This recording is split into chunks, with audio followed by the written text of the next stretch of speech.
அரசியல் புரிதலோடு சொல்லுகிறேன், யதார்த்த உண்மையிலிருந்து சொல்லுகிறேன்.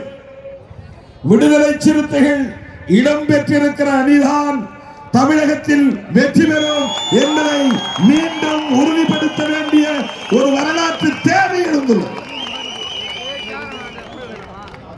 விடுதலை சிறுத்தைகளை பயன்படுத்தி அல்லது திருமாவளவனை பயன்படுத்தி மதசார்பற்ற முற்போக்கு கூட்டணியை சிதறடித்து விடலாம் என்று பலர் முயற்சித்தார்கள், இன்னும் முயற்சிக்கிறார்கள்.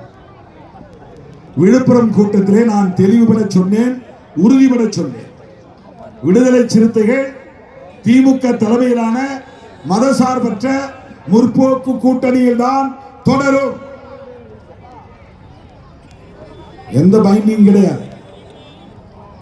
திமுக கூட்டணி விட்டு நான் வெளியேறினால் எனக்கு எந்த சிக்கலும் வரப்போவதில்லை, எனக்கு எந்த பாதிப்பும் வரப்போவதில்லை.